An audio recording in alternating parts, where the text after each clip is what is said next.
অসীম নীলাকা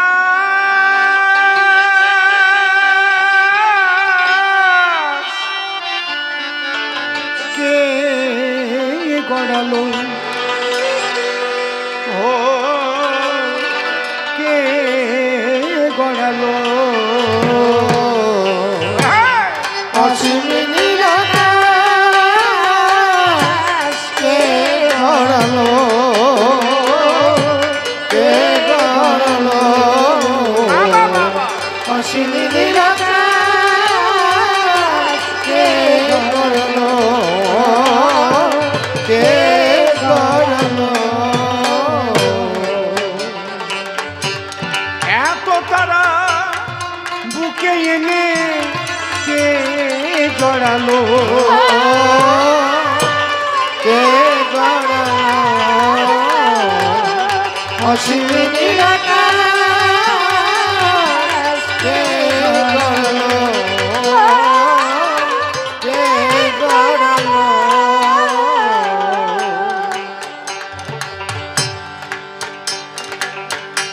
একটা প্রশ্ন করেছি, খুব ভালো প্রশ্ন করেছে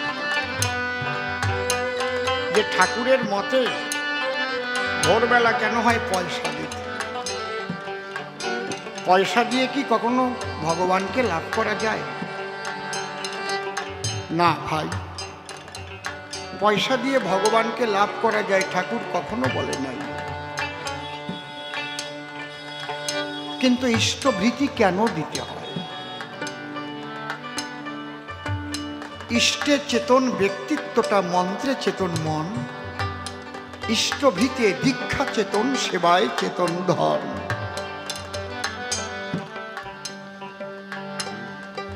ঠাকুরেরই বাণী। গীতায় লেখা আছে, অভ্যাসে নতু কৌন্তেয় বৈরাগেন চগৃহ্যতে। তোমাকে তো বলা হয়নি তোমাকে 100 টাকা দিতে হবে, 10 টাকা দিতে হবে, 50 টাকা দিতে হবে। কিচ্ছু না থাকে, এক মুঠ ছাই দিয়েও ইষ্টভৃতি করে ঠাকুরের কৃপা লাভ করেছে। এটা অভ্যাস। তুমি যে ঠাকুরকে ভালোবাসো, ঠাকুরের সঙ্গে প্রতিনিয়ত যুক্ত থাকা, আর তুমি যে অর্থটা পাঠাও। গেছো ঠাকুর বাড়িতে ভাই, আনন্দবাজারে লক্ষ লক্ষ লক্ষ মানুষের সেবা হয়।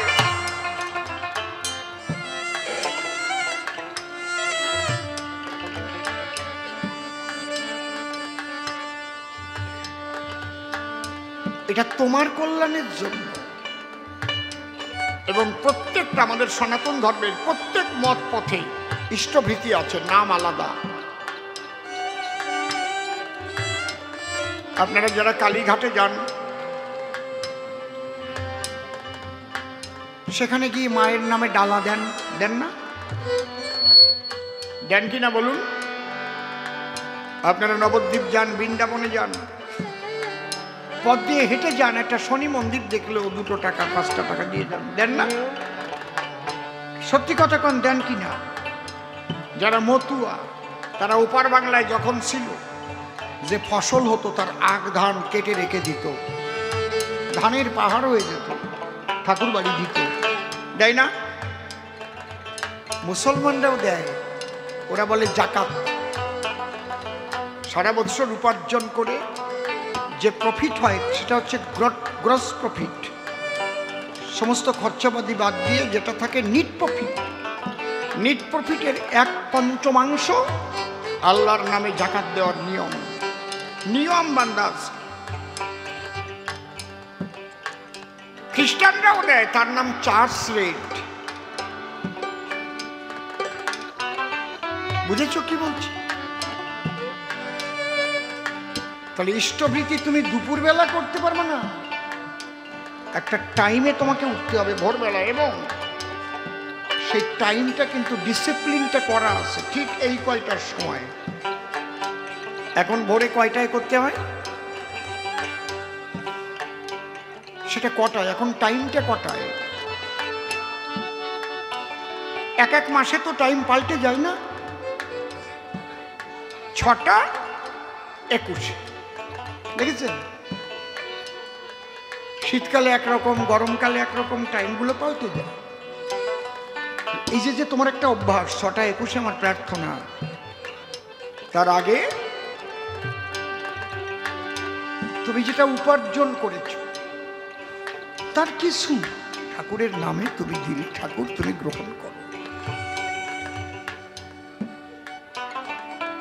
তুমি তো ঈশ্বরের সমস্ত সৃষ্টি ভোগ করছো।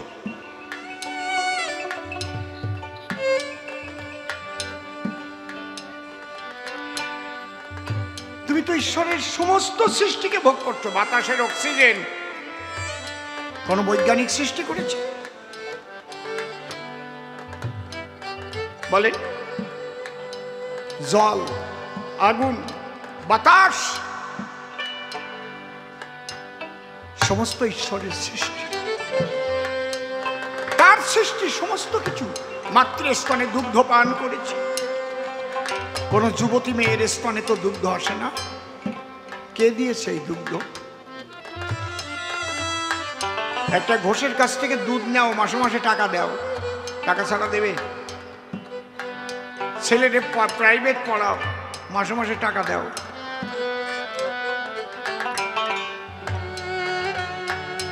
গুরু সেবায় 2 টাকা তুমি দিতে যাচ্ছ, তাতে তোমার এত বাড়ছে, ওদের দিয়ে তুমি ভগবান কেনবা, তোমার দেওয়া লাগবে না। যদি ভাবো যে টাকায় ভগবান পাওয়া যায় না, মনে রেখো ওর মধ্যে অহংকার জড়ানো থাকলে তা কিন্তু গুরু সেবায় লাগে না। ঠাকুরের একজন সাঁওতাল ভক্ত ছিলেন, অত্যন্ত গরিব। ঠাকুরকে গিয়ে বললেন, ঠাকুর আমি কি দিয়ে ইষ্টভৃতি করবো, আমার টাকা পয়সা নাই। ওই প্রতিদিন তো রান্না হয়, উনুনে তো ছাই হয়, ইষ্টভৃতিটা বাদ দিও না, 1 মুঠ ছাই দিয়ে করো। কেমন লাগতেছে? সেই ছাই দিয়ে ইষ্টভৃতি করে সেই ছাই নিয়ে ঠাকুর বাড়িতে গেল। ঠাকুর বলে, একটা কাজ করো। কি? তুমি কচু লাগাও, মান কচু চারা নিয়ে যাও, ওই কচুর গোড়ায় তুমি ছাই দেবে। গুরুকে দেওয়া সম্পদ, ওটা কি ছাই? ওর মধ্যে ভক্তি ছিল বলেই তো ছাই হলেও ওর মধ্যে যে ভক্তি যুক্ত ছিল, গুরুর সঙ্গে যোগাযোগ, কানেকশন,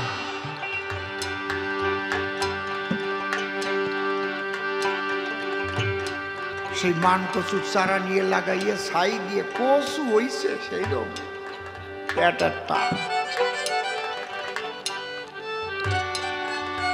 সেই কচু নিয়ে ঠাকুর বাড়ি গেল।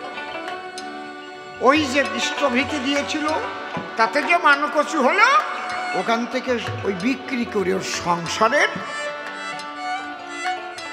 স্ট্যাটাসই পাল্টে গেল। বলে, এইবার তুমি যে টাকা হয়েছে ওটা দিয়ে ব্যবসা করো। ইষ্টভৃতি করে দেখেছো তাতে মঙ্গল হয় না অমঙ্গল হয়?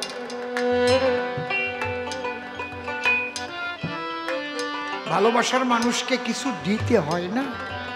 একটা নারীকে যদি একটা পুরুষ ভালোবাসে, তার কাছে যাবার সময় তার জন্য কিছু নিয়ে আসে, একেবারে খালি হাতে যায় না।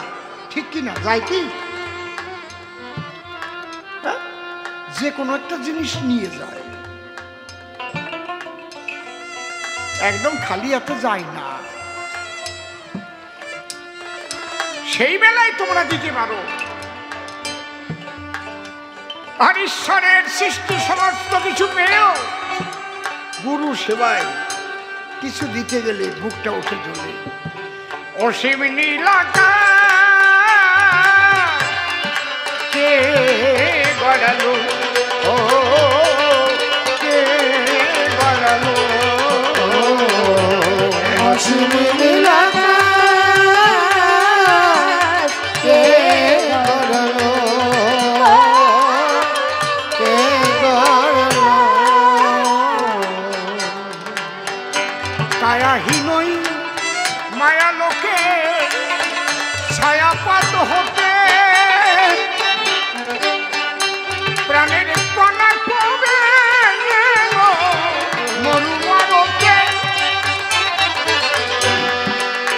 ছায়াহীন মায়া লোকে ছায়াপথ হতে প্রাণের কোন করে এলো মরুমরণকে সেই হতে জীবন ধারায় জগৎ ভরালো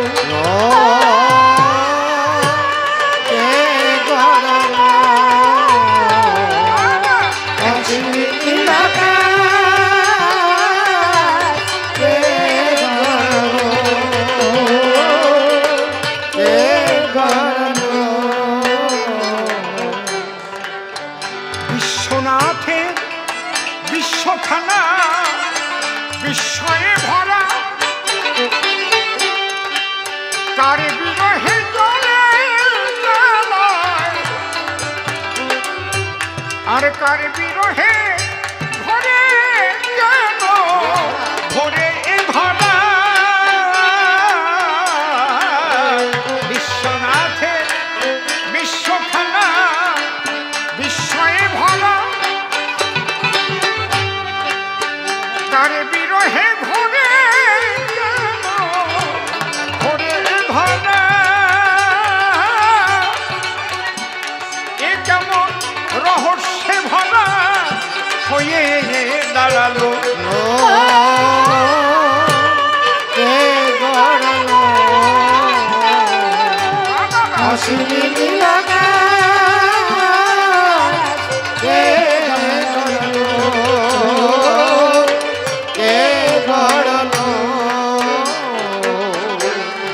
ওই নেহারিকার বুকের খোকা ওই সে দিবাকর তার বিরহে চলে জ্বালায় সারা জীবন ভর নেহারিকার বুকের খোকা ওই সে দিবাকর তার বিরহে চলে জ্বালায় সারা জীবন ভর কার টানে সে চাঁদের উপর তার কিরণ ছড়ালো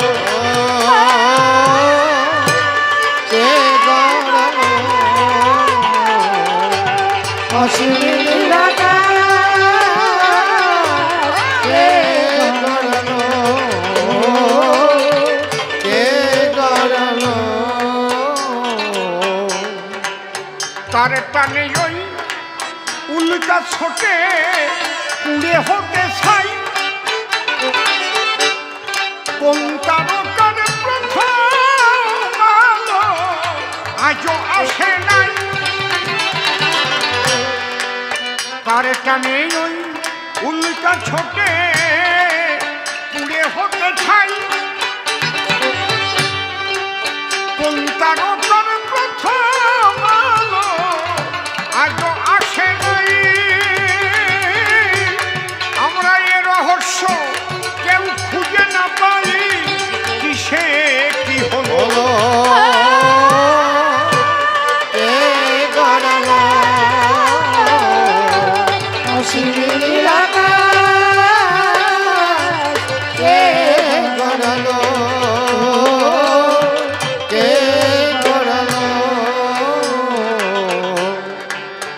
চাঁদের টানে জোয়ার আসে ভাটায় সরে যায়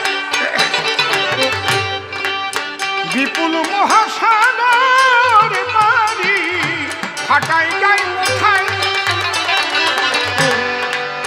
চাঁদের টানে জোয়ার আসে ভাটায় সরে যায় বিপুল মহাসাগর বাড়ি ভাটায় যায় কোথায় গুরু রসিক কয় জ্ঞান জ্ঞান ক্ষুদ্র মাথায় আমার বিপদ জড়ালো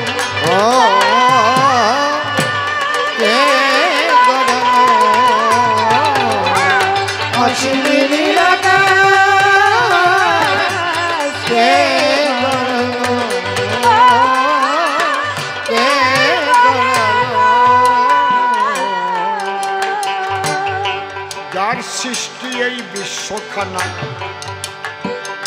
ভেবে দেখো তাই তিনি সেই পরমেশ্বর তোমারে জানাই। তিনি বলেছেন কি, আমরা বৈষ্ণব যারা তারা কি বলি, গুরু কৃষ্ণ বৈষ্ণব অভেদাত্মা, জীবের নিস্তার লাগি নন্দসুত হরি, ভুবনে প্রকাশ হলেন গুরু রূপ ধরি।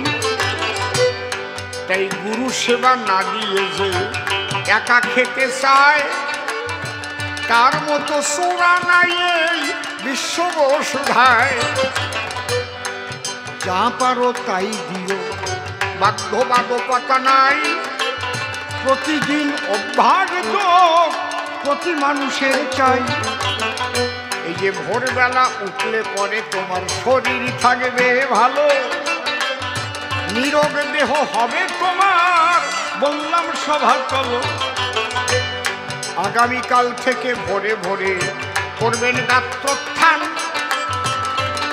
ঠাকুরের প্রার্থনা করবেন, আদেশ করলাম দান। যাহা পারেন ইষ্টভীতি দেবেন আপনি রেখে, 1 মাস করিয়ে দেখেন তাতে ঘটে কে আপনার শারীরিক মানসিক পরিবর্তন অবশ্যই আসিবে। দেখবেন মনের মধ্যে একটা ফুরফুরে ভাব হবে, কর্মদক্ষতা বেড়ে যাবে, অনেক কিছু থেকে পাবেন মুক্তি। এটা করতে হবে, দেওয়া দরকার নাই কোনো যুক্তি, যুক্তি তর্ক ছেড়ে দিয়ে বিশ্বাস ভক্তি চাই। বিশ্বাস না করলে পরে দিতে পারবো না তো ভাই, আগে বিশ্বাস করলে শ্রদ্ধা জন্মে। চৈতন্য চরিতামৃতে কয়, অবিশ্বাসী মানুষ যারা ফ্যাসাদে পড়ে যায়। যদি বিশ্বাস করো, ধরো কথা ধরো, তবেই শ্রদ্ধা ভরে। ইষ্টভীতি দিও তুমি প্রতি ভোরে ভোরে, তারপর প্রার্থনা করার পরে বলি তব স্থান। তারপরে রয়েছে কিন্তু একটা চক্র ধ্যান। এই চক্র ধ্যানের দ্বারাই তোমার কি কার্য হইবে ছোট, তোমার মস্তিষ্ক ঘুমন্ত কোষ জাগ্রত হইবে। আমাদের মাথার মধ্যে মেইন দুটো নার্ভ আছে, একটা সেন্সরি নার্ভ, একটা মোটর নার্ভ। তার দুপাশ দিয়ে অসংখ্য ব্রেন সেলস আছে, মস্তিষ্ক কোষ। এই কোষ 3 ভাগে বিভক্ত, কনসাস, আনকনসাস, সাবকনসাস।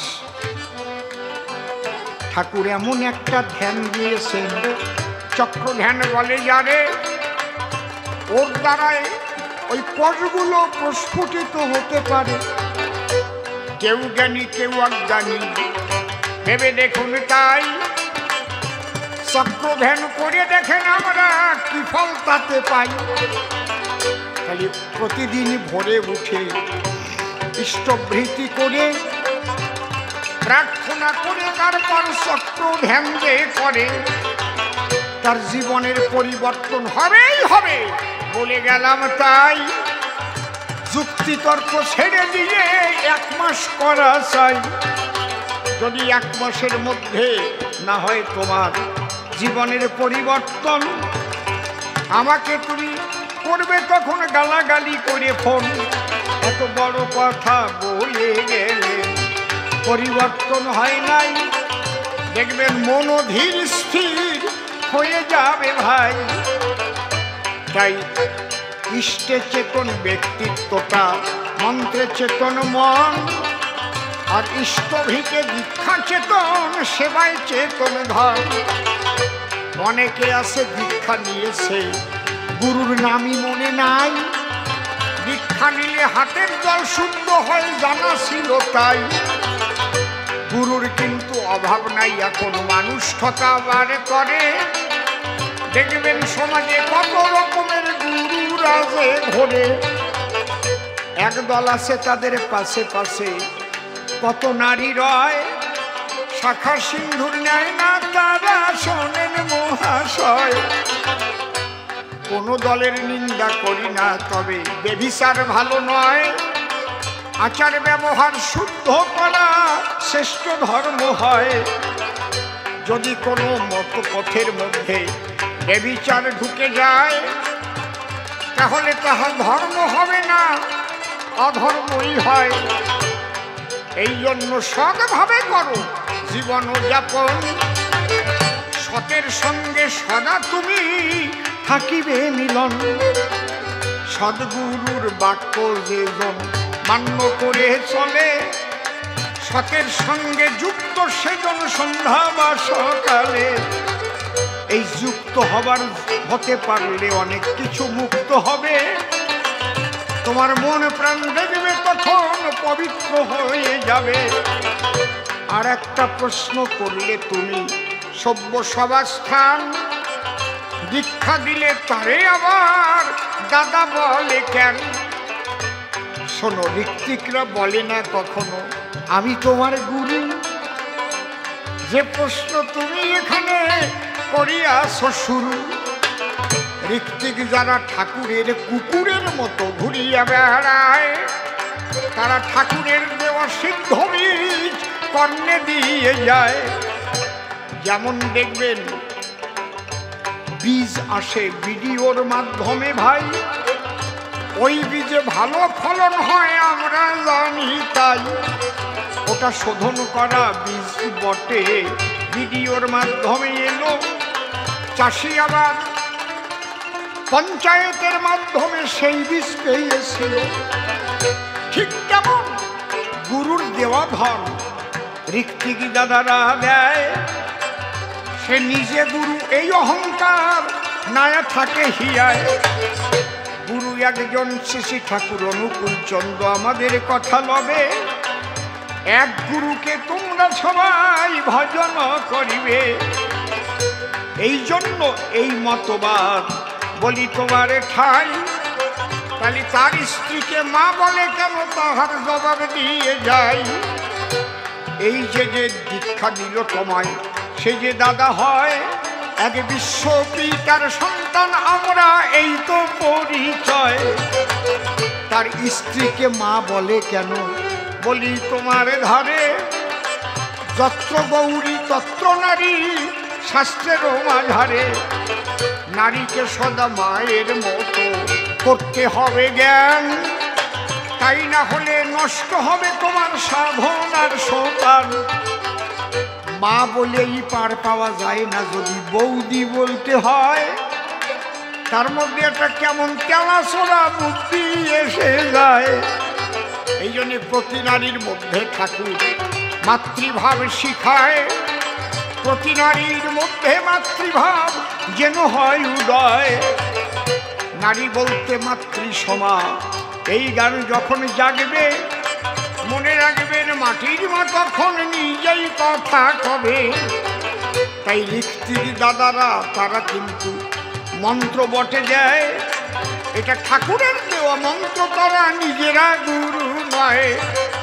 সেই পরমেশ্বরের সন্তান আমরা। যদি বিবেকানন্দকে আমরা জানি, আমেরিকায় গিয়ে বিবেকানন্দ দিয়েছিলেন কোন বাণী। Oh my dear brothers and sisters of America, এই যে আমেরিকায় গিয়ে সবাইকে যখন সম্বোধন করেছিল, আমেরিকাবাসী ভালোবাসি তাকে আপন করে নিল। আর মায়েদের মধ্যে যে শক্তি লুকানো, সেই শক্তি পেতে গেলে মাতৃত্বের সম্মান না দিলে কিন্তু সেই শক্তি তুমি অর্জন করতে পারবে না। কোনো একটা নারীকে মা বলার সঙ্গে সঙ্গে দেখবে তার ভাব পাল্টে যাবে। আমার ছোট্ট একটা ঘটনা মনে পড়ে, বলবো আমি তবে। শ্রীকৃষ্ণ যখন দ্বারকায় গেল, সোনের নারী নরে দ্বারকায় গিয়ে যজ্ঞ করবেন কৃষ্ণ প্রভাস তীরে। যজ্ঞের সময় আনন্দিত রসময়, কিন্তু দুঃখ তার জাগে। তাই দেখিয়া রুক্মিণী বলে তারই পুরো ভাগে। এত আনন্দের দিনে দুঃখ কেনে বলো দেখি তাই। বলে সুদামার জন্য প্রাণ কেঁদেছে, অন্য কিছু নাই। সুদামা যদি আসতো যজ্ঞে, বলে বাঁকা শ্যাম, সেই ছোটকালের বন্ধু সুদামা খুব আনন্দ পেতাম। আসতে এদিক সুদামা খবর পেয়েছে কৃষ্ণ যজ্ঞ করে। আসতে সুদামার স্ত্রী তখন ডেকে বলে তারে, লাইন ধরে যাচ্ছে ব্রজবাসী গো, স্বামী তুমি আমার কথা নাও, একবার তোমার প্রাণ বন্ধুর কাছে তুমি যাও। সুদামা বলছে আমি কি নিয়ে যাব, আমি তো গরিব মানুষ, আমার তো নিয়ে যাবার খুব কিচ্ছু। তুমি 3 বাড়ি ভিক্ষে করে আনো, যা পাবা তাইলে এমন একটা জিনিস তোমাকে তৈরি করে দেব, ওইটা বন্ধুর জন্য নিয়ে যাবা। ঠিক করে 3 বাড়ি ভিক্ষা করে খুদ পেয়েছে, খুদ, ওই খুদ দিয়ে লাড়ু তৈরি করে দিয়েছে। বলছে লাড়ু কি খুদের লাড়ু আমার বন্ধু খাবে, সে তো এখন রাজা। বলে যাও না, তুমি যাও না, নিয়ে যাও। ওই সে সাঁওতাল ভক্তের মতো ছাই। শান্তমতি বলছে বন্ধুর কাছে যেতে গেলে খালি হাতে যেতে নাই, তোমার যা সেটাই নিয়ে যাও।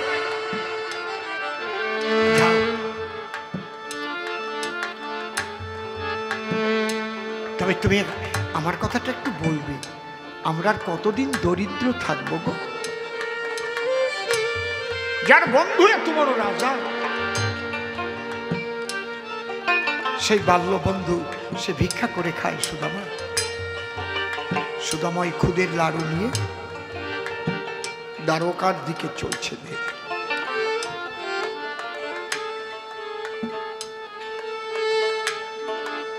চলতে চলতে যখন সেই যজ্ঞের দ্বারে গিয়ে পৌঁছেছে, দাঁড়িকে বলছে দাঁড়িয়ে আমাকে একটু দাঁড় ছেড়ে দাও, আমি বন্ধুর কাছে যাব। এই তুমি কে? বলে আমার বন্ধু কানাইয়া। বলে এখানে কোনো কানাইয়া নেই, তোমার মতো ভিখারির বন্ধু একজন রাজা হবে কি করে?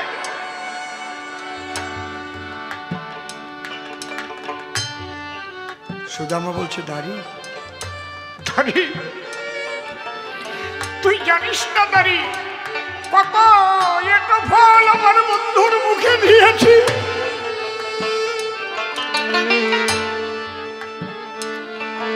মধুর বৃন্দাবনে বন্ধুর সঙ্গে কত খেলা করেছে। দাঁত ছেড়ে দে দাঁড়ি। বলে এই পাগল বেরিয়ে যা, বেরিয়ে যা।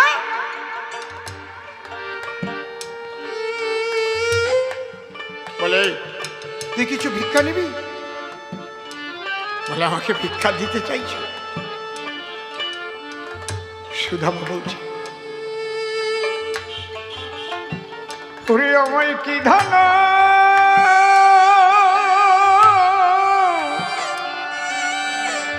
দিবি রে, হে নারী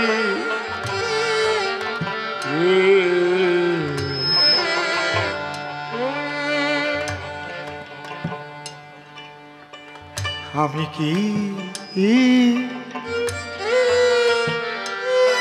সন্তুষ্ট সামান্য ধনে?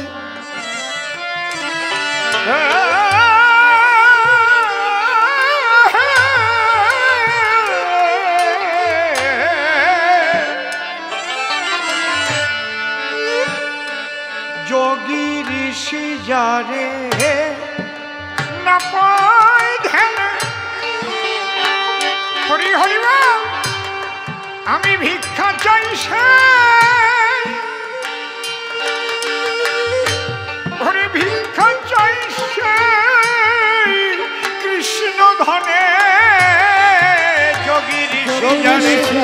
হরি হরি বল, রাধা কৃষ্ণ প্রেমানন্দ হরি বল। আমি ভিক্ষা চাই সে ভিক্ষা চাই সে কৃষ্ণ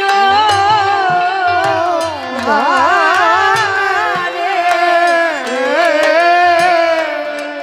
হরে যদি ঋষি যাবে যাবে না পায় ধ্যানে, আহা, আমি ভিক্ষা চাই সে ভিক্ষা চাই সে কৃষ্ণ ধনে যোগীর শিষ্যারে।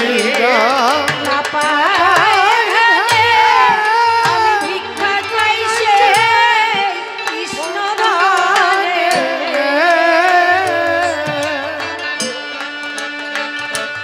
ও দাদি রব আর কত কম ওহে দাদি, দাদি রে প্রাণ হারা প্রাণ অদর্শনে রব আর হরি বলো ওহে দারি প্রাণ হারা প্রাণ দর্শনে রব আর কত কম ওহে দাদি প্রাণ হারা প্রাণ অদর্শনে। রময়ারে কত কাল ওহে দারি প্রাণ হারা দর্শনে। এই পাগল ফিরে যা। শ্রীকৃষ্ণ ভেতর থেকে দৌড়ে এসেছে। এই দাঁড়ি, তুই কাকে কাকে ধাক্কা দিয়েছিস রে? তুই চিনিস কে? কৃষ্ণ বলে শোন রে দাঁড়ি, বলি যে তোর ধারে আমরা একই সঙ্গে খেলা করেছি মধুর ব্রজপুর। সুদামাকে হাত ধরে কৃষ্ণ ভেতরে নিয়ে গেল। সুদামার সঙ্গে সেই খুদের লাড়ু ছিল। এই ইষ্টবৃত্তি কারে কয়? খালি এতেও তো যেতে পারবে, কিন্তু ভালোবাসার মানুষের কাছে খালি হাতে যেতে নেই। তোমার খুদ আছে, খুদের লাড়ু নিয়ে যাও, 10 পয়সা তাই দাও। ফ্যামিলিতে কয়জন লোক? 5 জন।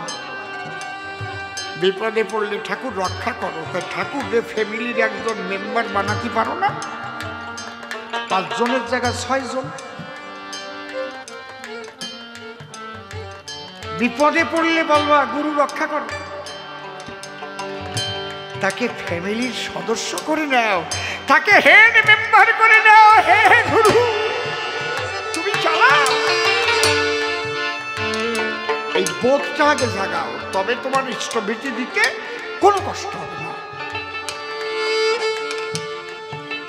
যেমন তোমার সন্তানকে তুমি ভালোবাসো, যেমন তোমার স্ত্রীকে তুমি ভালোবাসো, যেমন তোমার মাতা পিতাকে তুমি ভালোবাসো, তাদের ভরণ পোষণ দাও, ঠাকুরকেও তোমার ফ্যামিলির একজন ভাবো না? সে তো চাইনি এত দিতে হবে। সুদামা যেমন খুদের লাড়ু নিয়ে এলো, কৃষ্ণ বলছে সুদামা কি এনেছো দেও বন্ধু? কয় না না দেবো না, পিছনে লুকাচ্ছে, আমি দেবো না, আমার কাছে নেই, কি দেবো? থাবা দিয়ে খুদের লাড়ু টোপলা থেকে বের করেছে, ভক্তদের বিলিয়ে দিচ্ছে। দেখো, তোমরা চেয়ে দেখো, ভক্তির লাড়ু। তোমার যে ভক্তি আছে আমার উপরে, তার প্রমাণটা দেবা কি দিয়ে? ভালোবাসি ভালোবাসি খালি ছাতু মুখে ঘষে, তুমি যে ভগবানকে ভালোবাসো, প্রত্যেক দিন কিছু প্রসাদ দাও না ভগবানের সামনে? কি নিয়ে কি ও মায়েরা দাও কি না? সত্যি কথা কও, তাতে পয়সা লাগে না? কি লাগে তো না এমনি? তুমি যদি সত্যি সত্যি ভক্তি করো, কাউকে ভালোবাসো, তাহলে তাকে তার উদ্দেশ্যে দিতে তোমার কষ্ট হবে না। যজ্ঞ শেষে যখন সুদামা চলে আসবে, কৃষ্ণ বলল তুমি কি চাও? বলে না আমার কিচ্ছু চাওয়ার নাই, তুমি বাসো বা না বাসো ভালো, তাতে দুঃখ নাই, আমি তোমাকে বাসিব ভালো, এই ভিক্ষা চাই। তুমি তো চাও না, কিন্তু তোমার স্ত্রী শান্তমতী তোমার একটা কথা বলে দিয়েছে না, আর কতদিন আমরা গরিব থাকবো, তোমাকে একটা মালা দিচ্ছি, এই মালাটা নিয়ে শান্তমতীকে দিও। এটা কি মালা? বলে মালাটার নাম কল্পমালা। তোমার স্ত্রী যা কল্পনা করবে তাই পাবে, বাড়ি ঘর অর্থ করি, খালি মুখ দিয়ে বললে হবে, এই মালায় সব জোগাড় করে দেবে। বলছে তুমি আমাকে এই বন্ধনের মধ্যে আবদ্ধ করছো। বলে তোমাকে দিলাম না তো, তোমার স্ত্রীর কাছে পৌঁছে ওই মালা নিয়ে। সুদামার কোনো আকর্ষণ নেই মালার পরে। যখন পথ চলছে হা কৃষ্ণ বলতে বলতে, এদিক দেবরাজ ইন্দ্র চিন্তা করছে সর্বনাশ, যে মালা সুদামা পেয়ে গেছে, তো মারাত্মক মালা, কল্পমালা, এই মালার কাছে যদি আমার ইন্দ্রত্ব চেয়ে বসে, আমার ইন্দ্রত্ব চলে যাবে, যা চাবে তাই পাবে, ওই মালা হরণ করতে হবে। কিভাবে? স্বর্গের অপ্সরী পাঠিয়ে দিয়েছে, অত্যন্ত সুন্দরী। দাদা ভাই গোপাল শোনো, মা বলতে কেন বলেছে? এত সুন্দরী, যাকে দেখা মাত্র শিহরিত হবে গাত্র, আকর্ষিত হবে মন। সেই অপ্সরী এসে যখন দিল দর্শন,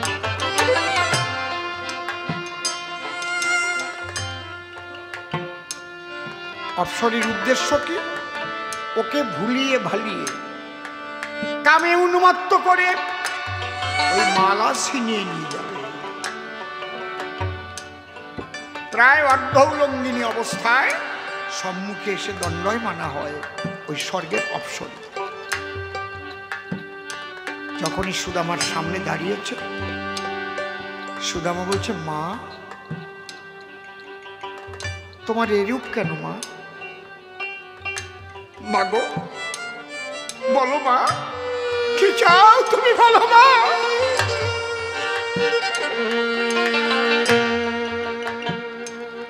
যদি কোনো পুরুষ কোনো নারীকে মা বলে ডাক দেয়, কাম কামনা থাকে আর সেই জায়গায়?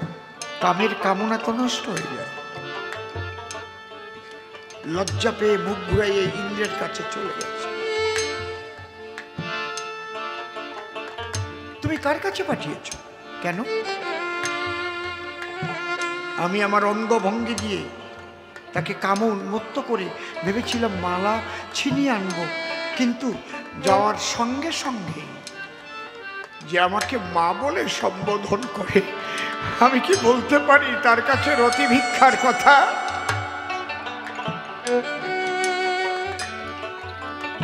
মা ডাকটি যে মধু খরা, কাম নদীতে পড়ে চড়া। একবার মা মা বলে দেখো সবাই।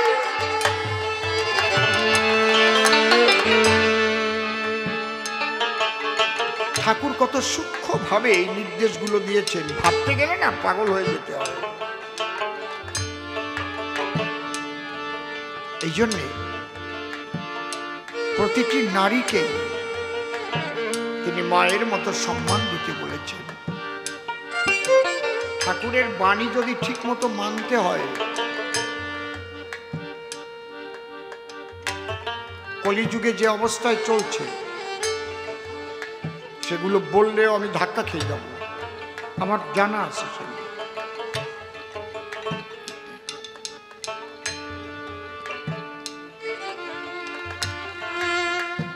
আমি যে আগে বিবাহ ব্যবস্থার কথা বললাম, ঠাকুরের বাণী রয়েছে, উন্নয়ন আর সুপ্রজনন এই তো বিয়ের মূল, যেমন তেমন বিয়ে করে করিস না তুই ভুল।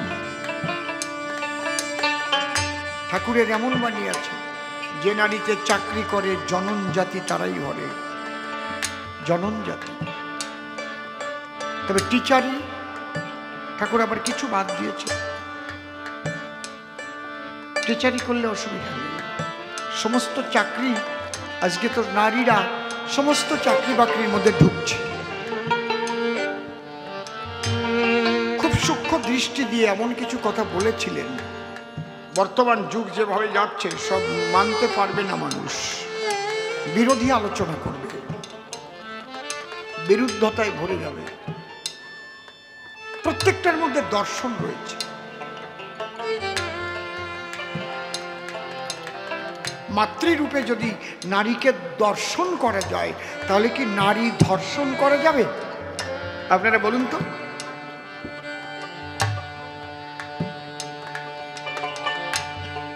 শুধু ঋত্বিকের স্ত্রী তো মা না, প্রতিটি নারীকেই তিনি মায়ের মতো সম্মান দিতে বলেছেন।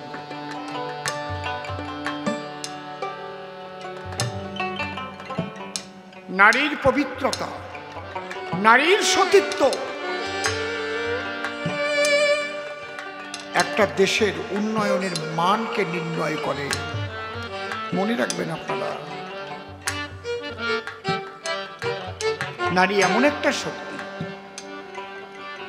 যতবার অসুর দমন করেছে কারা করেছে? নারীরাই করেছে। নারী শক্তি। পারল না সুদামার মালা নিতে, শুধু একটা মা ডাকের জন্য। মা ডাকটি যে মধুর কত, ডেকে দেখ ভাই মনের মতো কাম কামনা হবে হতো। তোর কুবাসনার হইবে মরণ,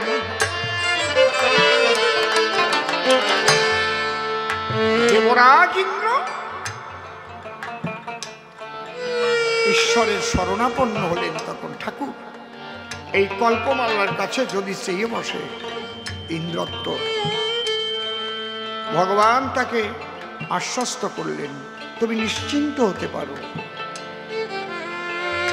তুমি নিশ্চিন্ত হতে পারো। সুদামা যখন গৃহে যাবে,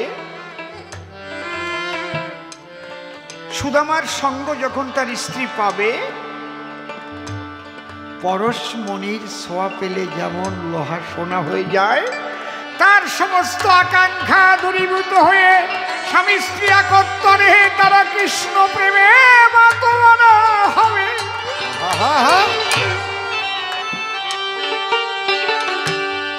সনাতন গোস্বামী পেয়েছিল না পরশ পাথর, রেখেছিল কি? এই বর্ধমানের জীবন ব্রাহ্মণ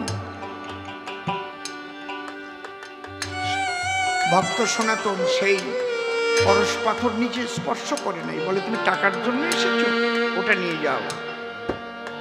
তখন জীবন ব্রাহ্মণ শিব সাধক ছিল, চিন্তা করলো এত বড় দামি, যা পৃথিবীর মধ্যে আর কিছু নেই, অমূল্য সম্পদ, তাই হাত দিয়ে স্পর্শ করছে না, তাহলে এর চাইতে দামি আরো কি যেন এই সাধুর কাছে আছে। যে ধনে হইয়া ধনী, মনিরে মানো না মনি, সেই ধন কিঞ্চিত করমরে দান। তখন সনাতন গোস্বামী বলেছিলেন, তাই যদি চাও তাহলে প্রেমানন্দে রাধা গোবিন্দের গুণগীতি গাও, ব্রজের ধুলা অঙ্গে মাখাও।